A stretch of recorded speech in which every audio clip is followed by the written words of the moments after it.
नमस्कार दोस्तों, स्वागत करता हूं आज की इस वीडियो में। अगर आप भी इस बार इंटर का एग्जाम देने वाले हैं और 1 फरवरी को आपका भी बायोलॉजी का पेपर है, तो इस वीडियो में उन सभी स्टूडेंट के लिए 70 मोस्ट इंपॉर्टेंट ऑब्जेक्टिव प्रश्न लेकर आया हूं और यहां से आपके परीक्षा में श्योर है प्रश्न पूछा ही जाएगा। सभी स्टूडेंट इस वीडियो को अंत तक देखिएगा और इन सभी प्रश्न को आपको रट के जाना है, ठीक है। तो चलिए वीडियो को शुरू करते हैं। जो भी स्टूडेंट पहली बार है इस चैनल पर, तो चैनल को जरूर सब्सक्राइब कर लीजिएगा। देखिए पहला प्रश्न क्या है, और जब आप जानते हैं तो कमेंट बॉक्स में देते चलिएगा।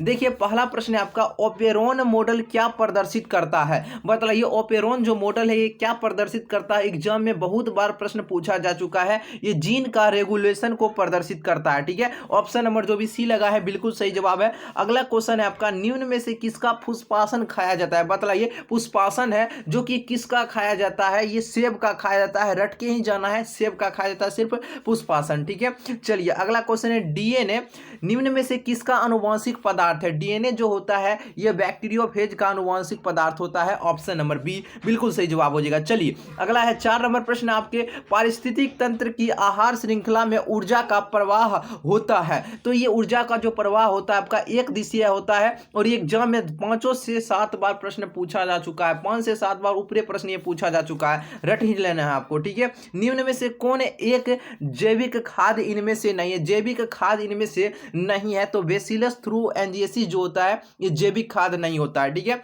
चलिए अगला क्वेश्चन है आपका, क्षय रोग का संक्रमण मुख्यतः किसके द्वारा होता है। क्षय रोग का जो संक्रमण है ये हवा के द्वारा होता है। ऑप्शन नंबर बी आपका राइट आंसर हो जाएगा। अगला है क्वेश्चन, जैव रिएक्टर अनुकूलतम परिस्थिति में क्या निर्माण होता है। इसमें क्या निर्माण होता है। उत्पाद का निर्माण होता है, जीव का निर्माण होता है, माध्यम, इन तीनों का निर्माण होता है। यानी ऑप्शन नंबर डी हो जाएगा, इनमें से सभी, ठीक है। चलिए 8 नंबर प्रश्न है, और जो भी स्टूडेंट पहली बार है चैनल को जरूर सब्सक्राइब कर लीजिएगा और वीडियो को लाइक कर देना है अच्छा लगे। अगला है, किस फल में बीज चोल खाया जाता है। किस फल का बीज चोल खाया जाता है। सही जवाब आपका क्या हो जाएगा, ऑप्शन नंबर आपका डी हो जाएगा, इनमें से सभी। यानी कि जायफल का भी खाया जाता है, लीची का भी और शरीफा का भी, ठीक है। अगला क्वेश्चन है आपका, SO2 यानी सल्फर डाइऑक्साइड प्रदूषण का सूचक है। ये लाइकेन इसका सूचक हो जाएगा, ऑप्शन नंबर बी। अगला क्वेश्चन है आपका, शहद का निर्माण कौन करती है। मोस्ट इंपॉर्टेंट क्वेश्चन है, कार्यकर्ता या सेवक मधुमक्खी है जो कि शहद का निर्माण करती है।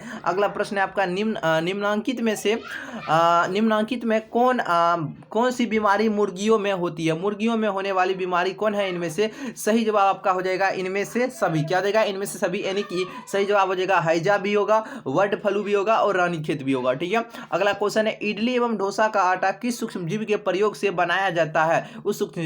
उस सूक्ष्मजीव का नाम क्या है। ईस्ट हो जाएगा, ईस्ट आपका option number D number right answer हो जाएगा। एगारोज किसे प्राप्त किया जाता है। एगारोज है किसे प्राप्त किया जाता है, तो एगारोज है ये आपका समुद्री घास से प्राप्त होता है, रट कर ही जाना है, क्वेश्चन बहुत ही इंपॉर्टेंट है। अगला क्वेश्चन है, ओपेरोन मॉडल क्या प्रस्तावित किया था। ये तो सॉरी कह रहा है, ओपेरोन मॉडल किसने प्रस्तावित किया था, तो ये जैकब तथा मोनार्ड ने प्रस्तावित किया था, ऑप्शन नंबर सी। ऋतु स्त्राव चक्र किसमें होता है। ऋतु जो स्त्राव चक्र है ये किसमें पाया जाता है, तो ये मनुष्य, बंदर और चिंपैंजी, इन तीनों में पाया जाता है, यानी ऑप्शन नंबर आपका डी हो जाएगा। अगला क्वेश्चन है, द्विखंडन किसमें पाया जाता है। द्विखंडन ये किसमें पाया जाता है, तो द्विखंडन है आपका अमीबा और पैरामेसियम दोनों में पाया जाता है। ए और बी आपका दोनों सही जवाब हो जाएगा, ए और बी दोनों, ऑप्शन नंबर सी। अगला है, डीएनए अणु में साइटोसिन 18% है, तो एडेनिन का प्रतिशत कितना हो जाएगा, 32% हो जाएगा, ऑप्शन नंबर डी। अगला क्वेश्चन है, विडाल परीक्षण किसकी पुष्टि के लिए किया जाता है, तो टाइफाइड के पुष्टि के लिए किया जाता है विडाल परीक्षण, ऑप्शन नंबर बी हो जाएगा। अगला HIV यानी कि ह्यूमन इम्यूनो डेफिशिएंसी वायरस, ये निम्न में से किस कोशिका पर आक्रमण करता है। 21 कोशिका टी हेल्पर कोशिका को, ठीक है, किस पर आक्रमण करता है, टी हेल्पर कोशिका पर, ऑप्शन नंबर आपका डी नंबर हो जाएगा। टी फॉर मतलब टी फॉर हेल्पर कोशिका यानी लिम्फोसाइट को ये क्या करता है, खत्म कर देता है, ऑप्शन नंबर आपका क्या हो जाएगा, डी नंबर हो जाएगा आपका बिल्कुल सही जवाब, ठीक है। अगला क्वेश्चन है आपका, ऐसे पदार्थ जिनके प्रति प्रतिरक्षा अनुक्रिया होती है उन्हें क्या कहा जाता है। उन्हें कहते हैं हम लोग एंटीबॉडी। क्या कहते हैं, एंटीबॉडी। वैसे पदार्थ जिनके प्रति प्रतिरक्षा अनुक्रिया होती है उसे एंटीबॉडी कहते हैं, ठीक है, एंटीबॉडी। जैसे हम लोगों में एंटीबॉडी है, एंटीजन है, उसी वही है आपका। अगला क्वेश्चन है आपका, प्रश्न पूछा जा रहा है, एलर्जी के कारण निकलने वाला रसायन का नाम क्या है? हिस्टामिन, सिर्फ हिस्टामिन है, ठीक है, यह सीरोटिन नहीं होता है। एलर्जी के कारण निकलने वाला रसायन का नाम क्या है? हिस्टामिन है। ऑप्शन नंबर आपका ए हो जाएगा, ठीक है। अगला क्वेश्चन है, निम्न में से कौन नर युग्मक से संयोजन कर भ्रूण पोष बनाता है? उसका नाम है द्वितीयक केंद्रक, द्वितीयक केंद्रक। अगला क्वेश्चन है, एक जिनजोरा दूसरे जिनजोरे के प्रभाव को दबा देता है, इस घटना को क्या कहा जाता है? इस घटना को क्या कहा जाता है? इस घटना को कहते हैं एपिस्टेसिस। क्या कहते हैं? Epistasis, option number A. अगला क्वेश्चन है, ट्रांसफर आरएनए में पाए जाने वाले 3 क्षारकों का कर्म जो संदेश वाहक आरएनए कोडोन से बंधता है उसे क्या कहते हैं? उसे क्या एंटी कोडोन कहा जाता है? ऑप्शन नंबर सी नंबर हो जाएगा बिल्कुल सही जवाब। अच्छा लग रहा हो तो लाइक जरूर करना है। जो भी स्टूडेंट पहली बार आए हैं चैनल पर सब्सक्राइब कर लीजिएगा, ठीक है। अगला है, वुचेरिया बैंक्रोफर्टाई जो आदमी फैलोरिया रोग पैदा करता है, इसका समूह क्या है? हेलमिंथ ये समूह का होता है, ऑप्शन नंबर डी। अगला क्वेश्चन है, अधिक अल्कोहल लेने से शरीर का कौन सा अंग सबसे ज्यादा प्रभावित होता है? तो यकृत जो होता है आपका, यकृत यानी कि लीवर, यकृत आपका हिंदी हो गया, यकृत आपका बिल्कुल सही जवाब हो जाएगा, यानी कि लीवर। अगला क्वेश्चन है आपका, मेंडल के नियम का एक अपवाद इनमें से कौन है? तो सहलगनता जो अपवाद हो जाएगा मेंडल के नियम का। अगला, निम्न में से कौन यौन संचारित इनमें से रोग है? यौन संचारित इनमें से रोग आपका सिफिलिस हो जाएगा, ठीक है। यौन संचारित रोग सिफिलिस हो जाएगा। अगला है, निम्न में से कौन विषाणु से होने वाली बीमारी इनमें से नहीं है? सही जवाब हो जाएगा आपका डिप्थीरिया, डिप्थीरिया बिल्कुल सही जवाब हो जाएगा। अगला क्वेश्चन, निम्नलिखित में से कौन पशुपालन में सम्मिलित नहीं है? पशुपालन से इनमें से सम्मिलित नहीं है, राइट आंसर हो जाएगा ऑप्शन नंबर आपका डी, कार्बनिक खेती। जो कार्बनिक खेती है ये पशुपालन से सम्मिलित नहीं है, यानी ऑप्शन नंबर डी हो जाएगा। अगला है, निम्नलिखित में से किसका संबंध माइक्रोबायोलॉजी से नहीं है? तो स्टेफन हेल्स का जो संबंध है वो इनका माइक्रोबायोलॉजी से नहीं है, ठीक है। एंटीकोडेंस किस में पाए जाते हैं? तो एंटीकोडोन्स आपका बतलाना है किस में पाया जाता है? ये टीआरएनए पर पाया जाता है, टीआरएनए यानी कि ट्रांसफर आरएनए पर पाया जाता है, ऑप्शन नंबर आपका बी नंबर आपका सही जवाब हो जाएगा। मेंडल ने प्रतिपादित किया था, मेंडल साहब जो ये आनुवंशिकता नियम का प्रतिपादन किया था, ठीक है। अगला, पृथक्करण के सिद्धांत को और क्या कहा जाता है? पृथक्करण के सिद्धांत को कहा जाता है युग्मकों की शुद्धता का नियम, ठीक है।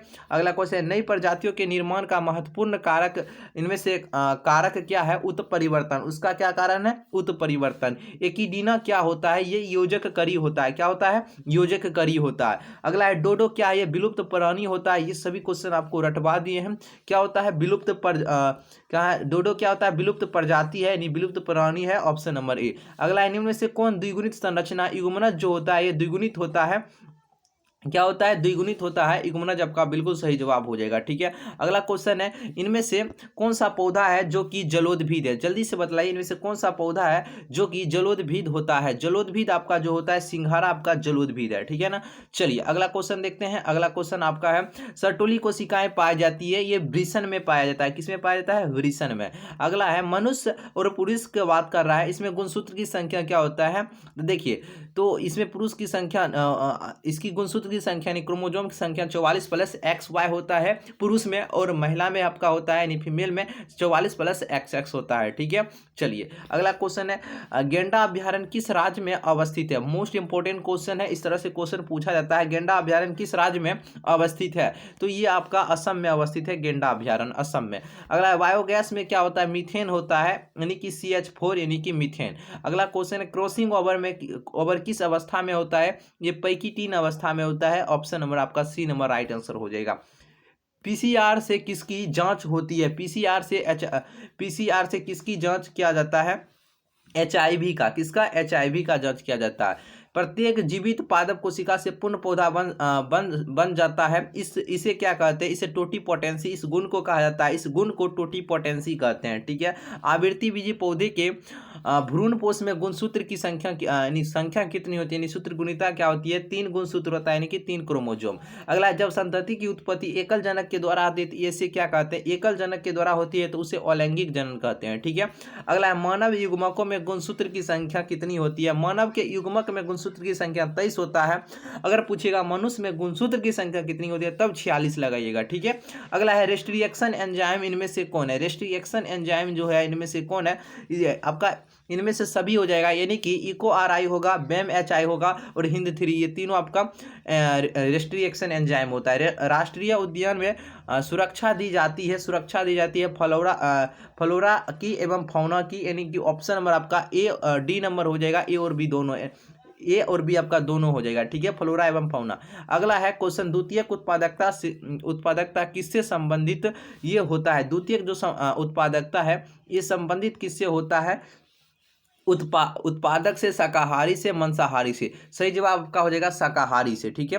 अगला क्वेश्चन है आपका, पश्चुराइजेशन में गर्म करते हैं तो पश्चुराइजेशन में गर्म किया जाता है किसी भी तरल को 70 डिग्री सेल्सियस पर, ठीक है, किसी भी तरल को 70 डिग्री सेल्सियस पर, केवल दूध को नहीं करते हैं, ठीक है। पराग भित्ति होती है, तो देखिए पराग जो भित्ति होती है ये क्या होती है? पराग भित्ति आपका द्विस्तरीय होती है। क्या होती है? पराग भित्ति होती है द्विस्तरीय। अगला है टी लिम्फोसाइट उत्पन्न होता है, टी लिम्फोसाइट अस्थि मज्जा में उत्पन्न होता है और बी लिम्फोसाइट भी अस्थि मज्जा में उत्पन्न होता है। इको RI एंजाइम का स्रोत इनमें से कौन है? तो इसका स्रोत है ई कोली। क्या नाम है इसका? स्रोत है ई कोली। निम्न में से कौन कीटभक्षी पौधा होते हैं? तो कीटभक्षी जो पौधा होता है आपका डोरसेरा होता है और नेपेंथिस, ये दोनों कीटभक्षी पौधा होता है, ऑप्शन नंबर सी हो जाएगा। अगला है, निम्न में से कौन उभयलिंगी प्राणी है? उभयलिंगी प्राणी इनमें से कौन है? तो राइट आंसर आपका हो जाएगा ऑप्शन नंबर डी, केचुआ हो जाएगा, केचुआ। अगला है, क्लोरेला निम्न में से क्या है? क्लोरेला जो है ये आपका क्या होता है? एकल कोशिका प्रोटीन होता है, ठीक है। चलिए, क्राइजीन बॉल कृमि किस फसल को बचाता है? क्राइजीन बॉल कृमि ये कपास को बचाता है, ऑप्शन नंबर ए। अगला है, निम्न में से डीएनए में कौन सा प्यूरिन बेस होता है? डीएनए के प्यूरिन बेस में एडेनिन और गुआनिन पाया जाता है, एडेनिन और गुआनिन पाया जाता है, और पैरामिडिन बेस में थायमिन और साइटोसिन पाया जाता है, पैरामिडिन बेस में, और प्यूरिन में एडेनिन और गुआनिन। कैंसर किस कारण से होता है? कैंसर जो है ना ये किसके कारण होता है? तो ऑन्कोजीन के द्वारा होता है, ऑप्शन नंबर आपका बी नंबर राइट आंसर हो जाए। सूक्ष्म प्रजनन में क्या संभव होता है? सूक्ष्म प्रजनन में अलैंगिक प्रजनन संभव होता है, ठीक है, अलैंगिक प्रजनन।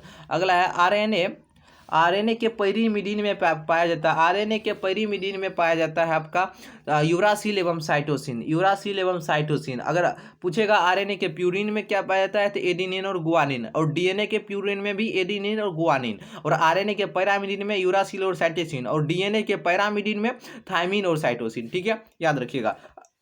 अगला है, ट्रिपल एंटीजन टीका का उपयोग किसके लिए नहीं होता है? तो ट्रिपल एंटीजन टीका का उपयोग किसके लिए नहीं होता है? टाइफाइड के लिए नहीं होता है। अगला है, निम्न में से कौन ग्रीन हाउस गैस नहीं है? ग्रीन हाउस गैस इनमें से नहीं है, तो नाइट्रोजन आपका ग्रीन हाउस गैस नहीं है। वहाँ की बाद ये तीनों आपका क्या है? ग्रीन हाउस गैस है, methane, chlorofluorocarbon, carbon dioxide. Next question है, कन्हा राष्ट्रीय उद्यान प्रसिद्ध है, किसके लिए प्रसिद्ध होता है? यह बाघों के लिए प्रसिद्ध है, कन्हा राष्ट्रीय उद्यान। और कहाँ में है? तो असम में है, याद रखिएगा, ठीक है। अगला, निम्न में से कौन आहार श्रृंखला का सही क्रम इनमें से दिया गया? बकरी नहीं, ये नहीं होगा। घास, बकरी, शेर। घास को जो है ना वो बकरी खाता है, घास को बकरी खा जाता है और बकरी को शेर खा जाता है, ऑप्शन नंबर आपका सी हो जाएगा, ठीक है। आहार श्रृंखला का जो क्रम है वो सही दिया गया था। लास्ट का 2 क्वेश्चन है, बतलाइए क्या है? न्यूक्लियोसाइड है। न्यूक्लियोसाइड में क्या रहता है? न्यूक्लियोसाइड में क्या रहता है? तो इसमें रहता है आपका क्या? शुगर प्लस एक नाइट्रोजन युक्त बेस रहता है, ऑप्शन नंबर ए हो जाएगा। अगला, गैमीट निर्माण को क्या कहा जाता है? गैमीट निर्माण को क्या कहा जाता है? गैमीटोजेनेसिस कहा जाता है, गैमीटोजेनेसिस, ऑप्शन नंबर ए। 70 प्रश्न आपको कैसा लगा है कमेंट करके बताइएगा। अच्छा लगा हो तो एक लाइक और एक शेयर जरूर कीजिएगा, और चैनल पर जो स्टूडेंट पहली बार है चैनल को जरूर सब्सक्राइब कर लीजिएगा। और इसका पीडीएफ आपको हम बतला देते हैं, इसका पीडीएफ कहाँ पर दे देंगे, ठीक है। हमारे जो इस चैनल का नाम है NKK official 3M, NKK official, ठीक है। जो इस चैनल का नाम है ऑफिशियल, देख लीजिए, ऑफिशियल 3M, वही टेलीग्राम पर सर्च मारिए आ जाएगा। पहले तो इस चैनल को सब्सक्राइब कर लीजिएगा और टेलीग्राम से ज्वाइन हो जाएगा, वहाँ पर आपको इसका पीडीएफ दे देते हैं, ठीक है। सो एक बार अच्छे से पीडीएफ रीड कर लीजिए और सभी प्रश्न को याद कर लीजिए, और आपके एग्जाम में सारा प्रश्न टकरा जाएगा। जितना भी प्रश्न आपको अभी से बतला रहे हैं ना, तो आपके एग्जाम में श्योर है उससे 35 प्रश्न आपका पक्का पकड़ा जाएगा। यानी 70 में से 35 प्रश्न बनाना होता है, तो 35 आप लोग सही करके आइएगा, 35 में 35 मार के आइएगा, ठीक है। तो चलिए आज के लिए इतना ही, फिर मिलते हैं हम लोग नए वीडियो में। वीडियो देखने के लिए बहुत बहुत धन्यवाद।